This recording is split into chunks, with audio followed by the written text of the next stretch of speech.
What's going on, guys? K-Dub here with another episode of Crypto Zombie. Welcome back to the channel. Hope you're having a great day today. I know it's been 5 days since my last video. I do have a very good reason for why I haven't been able to upload, but let's dive in super quick and have a look, because realistically, honestly, since I've been gone, Bitcoin has basically just been putting in this sideways pattern. Now, it obviously does look like we're forming some type of a flag or a pennant, right? We are expecting a bullish potential breakout. Now, I do just want to say one thing. Regardless of how you feel, regardless of whether or not these bears are trying to bring everyone down, I will just point out the fact that this is a very, very bullish candle right here. In fact, this candle literally engulfs this entire, move right here. So very good. Unless something crazy happens in the next 24 hours. But, that being said, guys, I do want to say that the doom and gloomers, they are calling for an imminent financial catastrophe right now. And it's pretty incredible because with everything that they've been saying, Bitcoin just continues to move up and to the right. We also have more evidence about institutional interest. Yes, I do want to go into that as well. We do have a lot of things to talk about. Obviously, there is some on-chain activity. And, there also are some potentially, I guess you could call them backstabbing or two-faced politicians. A little bit of controversy going on right now. We will talk about that. Also, the ETF approval, why it could actually be closer than you think. And you're not going to believe this clip, by the way, that has resurfaced from Gary Gensler. We got to talk about that. Also, potentially the craziest Bitcoin price target I've probably ever heard in my whole life. And also, guys, just so you know, today is the 15th anniversary of the Bitcoin white paper. That's right, 15 years ago on Halloween 2008, we got this bad boy, and then, well, the rest is history. But considering that it is Halloween, I did want to just share this Halloween message from Fake Toshi himself. Craig, what are you doing with that pumpkin? Well, Pumpkinhead and I are getting ready to help the authorities seize illegal Bitcoin. Wow. Did you go farming today? Yes. On your super farm? Yeah. Maybe we should even tax farm. Do you really like that pumpkin? I love it. It eats BTC. Oh, does it have a name? Pumpkinhead. Pumpkinhead. Pumpkin Man Craig! Pumpkin Man Craig! Pumpkin Man Craig! But alright, guys, today's video is going to be pretty long, as you guys could tell. Trust me, you're going to want to stick to the end. Lots of content, lots of stuff that we need to go over that I've missed. And again, if anybody wants to know why I haven't been able to make a video, long story short, I don't want to bore anybody, but I think you could tell I was starting to get a little bit sick in Dubai. I ended up getting very sick to the point where I couldn't even really talk without coughing. So, long story short, I got everything tested. Came up negative for everything. No flu, no COVID, no strep, no pneumonia, nothing like that. They couldn't figure out what was going on. Basically, what we ended up figuring out is that it had to do with the AC in the Austin Powers Shag Suite that I was staying in. Apparently, there was some mold that was in the AC ducts, so they call this AC lung. Not very cool. But basically, as soon as I got back home, stepped off the plane, by the next day, I was already feeling better. So that is why I could not make these videos, guys. Like, I couldn't talk for more than a couple seconds without bursting out in a violent cough. But I'm doing a lot better now, guys. So let's dive in. Let's have a look. Let's see what's going on here. So where should we begin? Well, why don't we begin with the old doom and gloomers? So, over here, you did have Kumar. He's the president of the same name, Kumar Global Strategies. He was on Squawk Box, and he says that something very scary could be happening very soon, and he's saying within possibly the next few weeks. Said we are in completely uncharted territory. Things are going to get worse next week because of the fact that the Fed is totally out of control and they don't know what to do next. So you are absolutely correct. I think unintended consequences are going to happen. I've been saying that on your show for quite some time. Whether it be a huge bank failure, whether it should be pension funds losing a lot of money, commercial real estate suddenly worsening, or a CLO, commercial loan market, and levered obligations having difficulty, somewhere things are going to break. And rather than expecting 3 to 6 months, I'm going to say within the next 4 or 5 weeks. Now, why are we starting off with such a negative video today on the channel? Well, I kind of wanted to turn it back over to, like Kane Island pointed out, March 10th of the beginning of this year is the day that realize that Bitcoin may in fact be safer than the banks. So as Satoshi Nakamoto said, it might just make some sense in case if it catches on. And you can see right here, it was crazy. We were seeing this banking crisis, and yet the price of Bitcoin was actually pumping up. Now, why is this happening? Are people actually waking up? Well, again, you can see right here, Bitcoin, you got Bitcoin, NASDAQ, US growth, gold, large caps, yield, bonds, etc., all this other crap that I don't care about. And you can see right here, Bitcoin clearly is the best performing asset for the majority of the years, with the exception of a few here. Obviously, 2018 was quite bad for everything all around.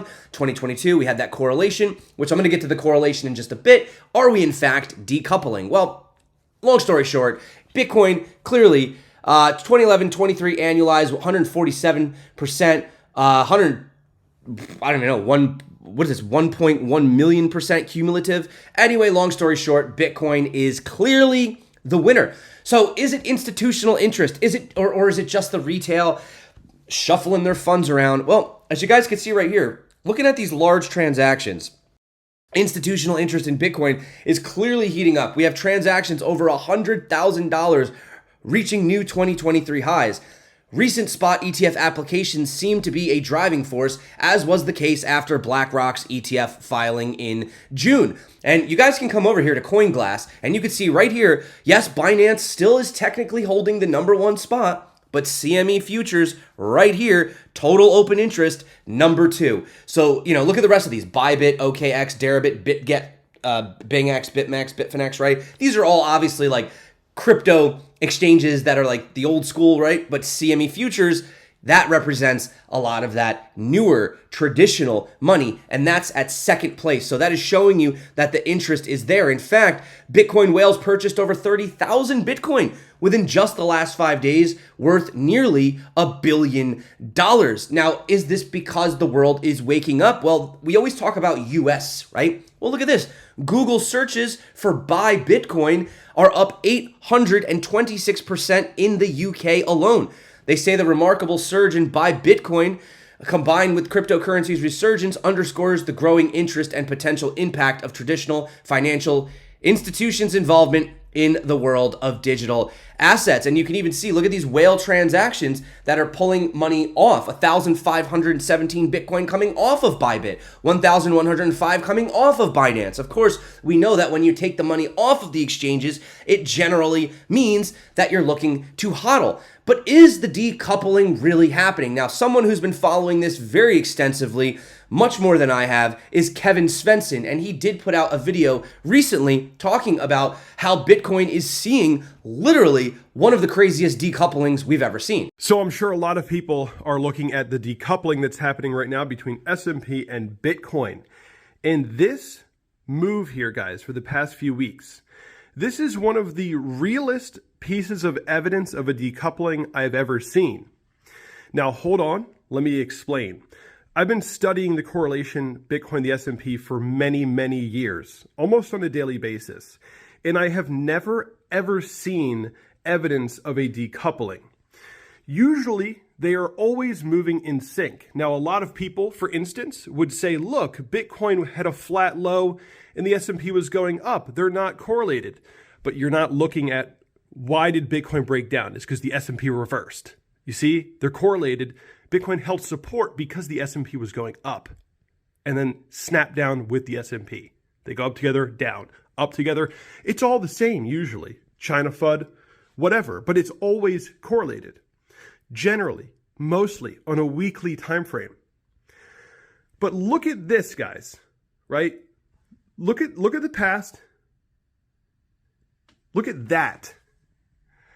I mean, that is one of the most just like obvious things I've ever seen for Bitcoin in terms of a decoupling. That's a real thing right there. And my I guess thesis is that we have BlackRock ETF. It might actually be making Wall Street believe in the Bitcoin narrative. And Bitcoin can only truly decouple when the whales with the money believe the narrative.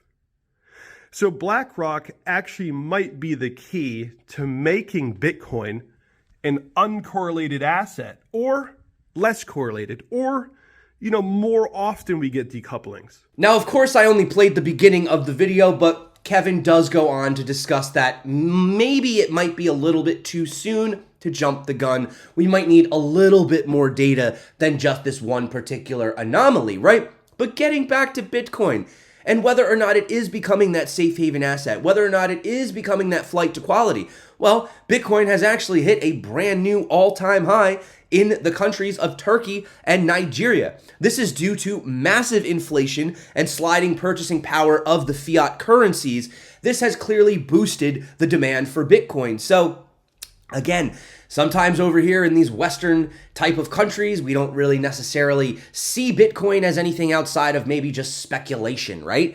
But then you look at places like Turkey, Nigeria, Argentina, Colombia, right? And they're actually running to things like Bitcoin literally, actually as a flight to safety, right? They're really doing that. And it's not just the necessary need for it, but you're also even just having the old school, I guess you could say boomers, kind of waking up as well, right? Over here, we had a discussion between Paul Tudor Jones, who we know is obviously very pro-Bitcoin, but then we have Stanley Druckenmiller, who really hasn't chimed in too much on Bitcoin. He kind of comments on it here or there, but I think today, this really solidifies the changing of times.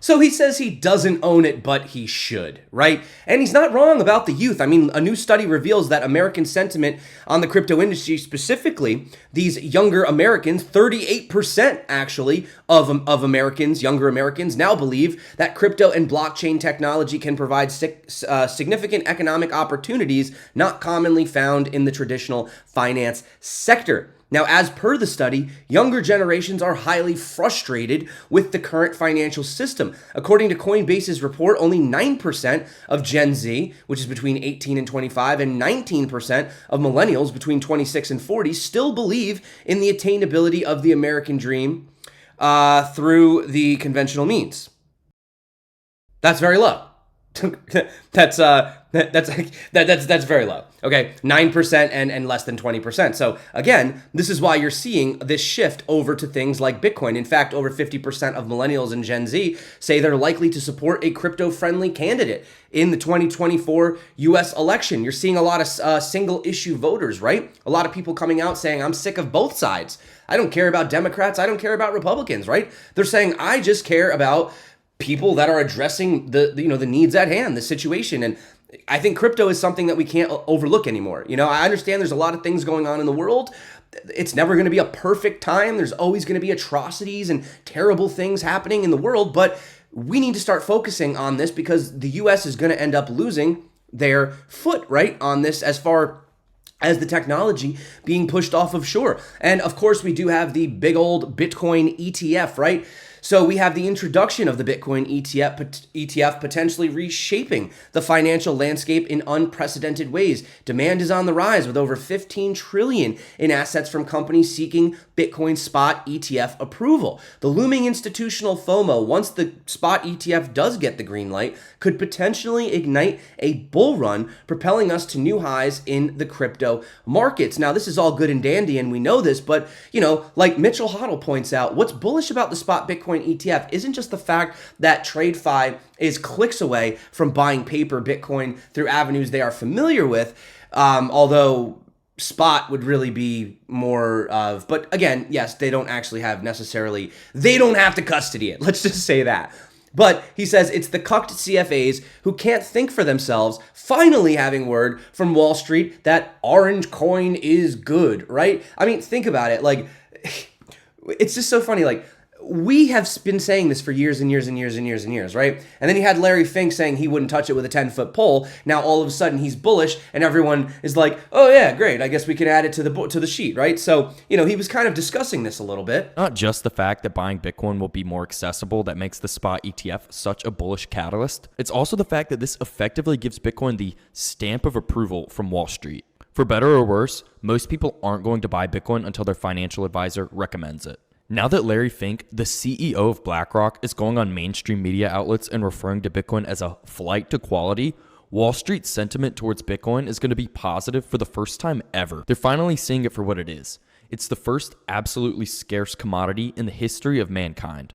And of course, you're still hearing things about how Gensler and friends are going to easily be able to just rug this, or they're not going to approve it. Well, according to JP Morgan analyst Nicholas Panagurtsoglou, should the U.S. Securities and Exchange Commission decline approval for spot Bitcoin exchange-traded fund applications, they may face legal action from applicants because any rejection could trigger lawsuits against the SEC, creating more legal troubles for the agency. Although any such rejection is unlikely, it technically is possible, but they say we believe that a new legal battle on the issue of spot Bitcoin ETF approval is not something that the SEC would be willing to face again. And this is, you can't make this stuff up with Gary. You can't make this stuff up. So here's a video of Gary over at MIT when he was teaching, discussing the fact that a Bitcoin futures ETF had been approved, but a Bitcoin spot ETF had not, and how that really doesn't make any sense. Bitcoin futures and I think ethereum futures and so forth will exist, and Bitcoin ETFs have not. And that feels a little inconsistent to me. As an observer, and I'm now, in academia, but it feels a little inconsistent. Even though the laws aren't exactly the same, they're quite similar. So if Gary was able to understand this how many years ago, now that he's actually chair, suddenly, we don't know why, right? We can't answer questions, right?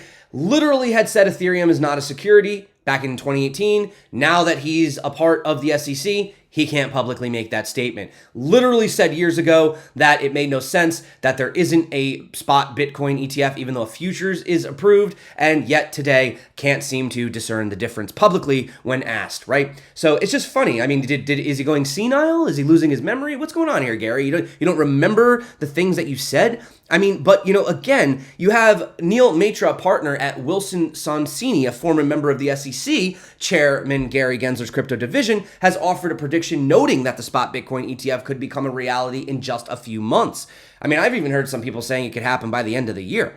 He highlighted a significant factor favoring a spot Bitcoin ETF approval, the strong correlation between Bitcoin futures and the spot market. This connection suggests that concerns over potential market manipulation may be overstated, a crucial argument against approving an ETF spot Bitcoin. And we know that they have made all of these different approvals, right? You have analysts over at Cantor Fitzgerald becoming increasingly confident that the ETF will receive approval quite soon. They had a report that came out that highlighted a comprehensive surveillance sharing agreement, yada, yada, yada. We know they all did this, right? They all changed this. And, just to also point out, the court found that the SEC failed to explain why it approved Bitcoin futures ETF, but rejected Grayscale's spot offering, despite substantial evidence that the two products are similar. Again, getting back to Gary's video, it doesn't make sense. He admits it before he admitted it in the past, right? But are institutions really getting bullish again? It seems like nobody wants to believe this. Well, Eric Bolchunas points out that BITO traded at 1.7 billion last week, the second biggest week since its wild week one. GBTC did 800 million. That's 2.5 billion, top 1% among ETFs into two less desirable methods versus spot for exposure. So while we think ETFs are unlikely to set records on day one, clearly there is an audience. Now, talking about these crazy price predictions, talking about getting in, the 1% or the 5%. Now, how much money is there in the world? Well, I mean, let's be real. If you take derivatives, you take paper products, who even knows at this point, right? But Luke Broyles was talking about, and these are those big numbers, right? These are those big numbers that everybody loves. A $3 million Bitcoin. Now, obviously, that is a 100x from today.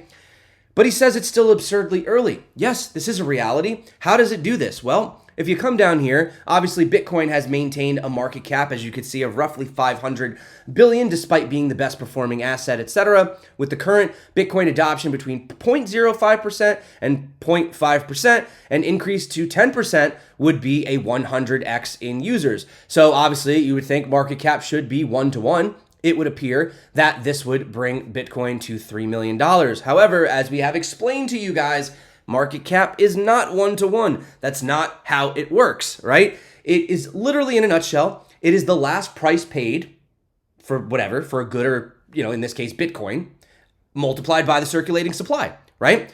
So they say market cap does not determine price, but price determines market cap. So with a 100 increase in Bitcoin, it is almost certain the network would not grow in the value by only just 100x. For context, Bank of America believes that for every $1 of USD chasing Bitcoin, up to $118 is added to the market cap. So this is not a ratio of 1-to-1. This is a ratio of 118-to-1, okay? And it has risen up as high as 228-to-1 in very brief moments. So if you absolutely take a look at this, this is crazy. Anyway, if you have a look at these crazy numbers, if 100x the people are chasing 1/5 the coins at any price, it would skyrocket and make market cap unfathomable. Now, also remember the fact that we don't have all the 21 million coins in circulation right now, right? 4 million are estimated to be lost forever. The hodlers are holding about 90% of it, and we're consistently seeing that multiple amounts keep getting pulled off the exchanges, right? So there's less and less and less available, and we know that for a spot Bitcoin ETF, they will need to have these 1-to-1. So back to this 10% adoption, he goes on, $3 million Bitcoin, right? Well, with this perhaps a 100x undershoot, so taking the Bank of America plus 2x the currency, a theoretical $600 million Bitcoin. A $600 million Bitcoin. And people thought I was crazy when I said it was going to go to 1 million. These numbers are insane. Are they possible? Who knows, guys? Again, now, if Bitcoin literally went to $600 million per coin, you probably have to ask yourself, what the heck is going on in the world? And what can you even buy with that money? You see what I'm saying? Like, hyperinflation would have, I would assume would be so terrible at that point. So, how worthless would our money become? What could you do with $1 million? Maybe a brand new car is $1 million now, right? Or worse, or something crazy. So, he goes on to talk about technology and all these other things, and I'm not really going to go into that. Mainly just wanted to stick with the crazy price prediction, but maybe something a little bit more realistic. Still pretty crazy, but a little bit more realistic maybe. Bitcoin for Freedom says you're not bullish enough. Gold, 12.1 trillion. Stocks, 77.8 trillion. Bonds, 66.4 trillion. Real estate, 326 trillion. Let's say 5% of this moves into Bitcoin. And using the bull market multiple of the 118-to-1 from Bank of America, again, keeping this a little bit lower, you get this 2.8 quadrillion, which equals $136 million per Bitcoin, which is still quite crazy. Can you imagine? Can you imagine people right now? Like, I'm not saying we're going to have $136 million Bitcoin. I don't know. That's crazy. I think we're going to have $1 million Bitcoin. I'm sticking to that. I think that's a fair enough, but 136 is nuts. But again, you guys remember this chart? It's called All the Money in the World. And this chart, I believe, is many years old at this point. I think this chart is actually 6 years old, okay? So this represents all the money, right? U.S. deficit. This is 2020. This is 2020, okay? Much higher now. Coins and banknotes, Fed's balance sheet. These are the billionaires. Gold, Fortune 500, stock markets, money supply, global debt, global real estate, global wealth, derivatives, right? So here's all this money, right? And then I want you to just, again, so you see all this, right? You see all this, right? Look at these squares right here. This is all the money in the world. This is Bitcoin right here. This square. One. So Bitcoin is one of these, basically, okay? So when you consider even just a small percentage of this, okay, going in to, Bitcoin, you just got to think to yourself, that's pretty crazy. Pretty crazy, guys. So is it, are we going to go to 136, 600 million? I don't know, guys. I think we'll go to 1 million at some point. But short term, short-term, Galaxy Digital has projected a substantial capital influx into spot Bitcoin ETFs with the estimates around $14.4 billion of inflows. So realistically, what could this do? Well, you could probably see about a 74% surge in price realistically, okay? So that's a little bit more realistic short-term number. Now, of course, we do unfortunately have Senator Cynthia Lummis, who we thought was our friend. We thought she was on our side. Now, in all fairness, she is very pro-Bitcoin, I will say that. But right here, she urges that we need to go after Binance and we need to go after Tether for apparently funding terrorism, apparently. Now, at the end of the day, is Binance directly, I guess they want them to do more KYC. I can understand that. But Tether doesn't control. I mean, when you buy Tether, you just have it, you use it, you send it. It's like digital cash, right? I mean, you could say the same thing for USDC. Are they monitoring where that's going? But the interesting thing is, if you actually come over here, there was that Wall Street Journal report that came out that was talking about crypto being used for that kind of illicit stuff. But you have right here, the U.S. Deputy Treasury Secretary confirmed in a speech that crypto plays a relevant but still relatively minor role in global terrorist financing operations. The comments bear a stark contrast to the claims from a massive lineup of congresspeople earlier this month, asserting that crypto is responsible for over $130 million in this funding. And, I do have to turn it over to Mr. Haggerty. He probably had one of the best sort of comebacks to this whole situation. There's been a lot of discussion among members of Congress about the role of cryptocurrencies in funding the recent attack on Israel that was carried out by Iran-backed Hamas. Policymakers that are hostile to cryptocurrency have even gone so far as to suggest that by eradicating the crypto industry, perhaps the attack would never have happened. I find that amazing to hear, but that's some of the claims. I'd like to provide some context to these claims. The Wall Street Journal recently reported that Hamas and Palestine Islamic Jihad since 2021 have received roughly $130 million in crypto financing via offshore exchanges and platforms like Binance. It's important to note that these figures are disputed, and per independent analysis that was released just this week, could be overestimated by as much as 99%. The data analytics firm cited in this Wall Street Journal report has even disputed the estimates that were reported, stating that there is no evidence to suggest that Hamas fundraised anything close to this $130 million reported. Make no mistake, any such funding is unconscionable and should be addressed in a thoughtful, targeted way in order to choke off these terrorists. But we should do this without pushing the crypto industry overseas. In this case, we need a scalpel, not a sledgehammer. So again, I bring it back to a tool, right? This is like my favorite thing to say. Is crypto used for these things? Possibly.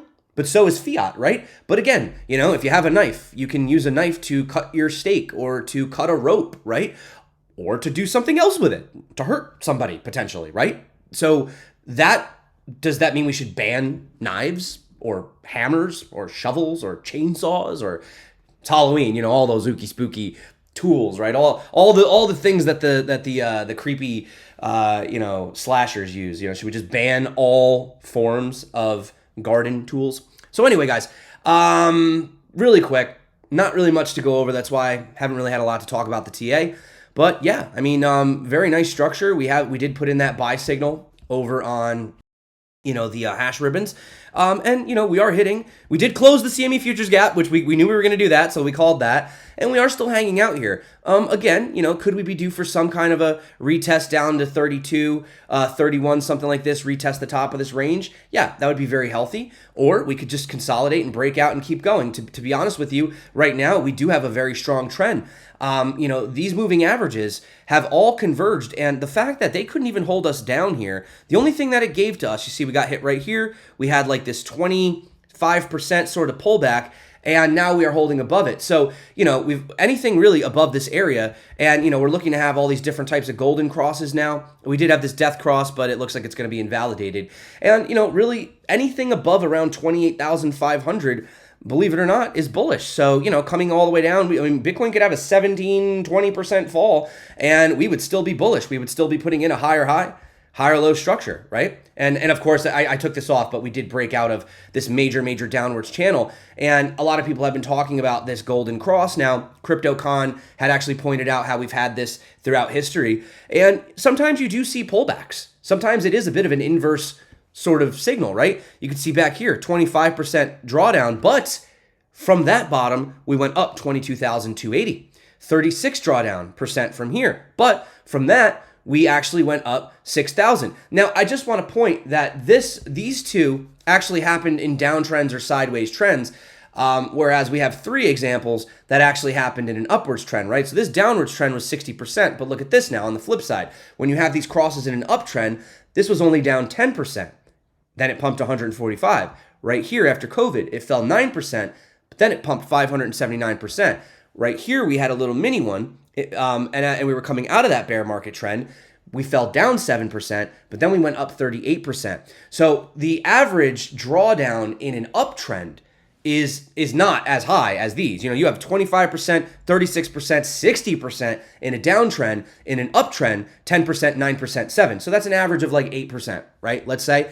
And yeah, so I mean, we have to wait and see what happens. But obviously, you know, we are sort of hitting these areas, right? We're hitting this very critical area where we're hitting the bottom here of the previous support, which is attempting to now be resistance.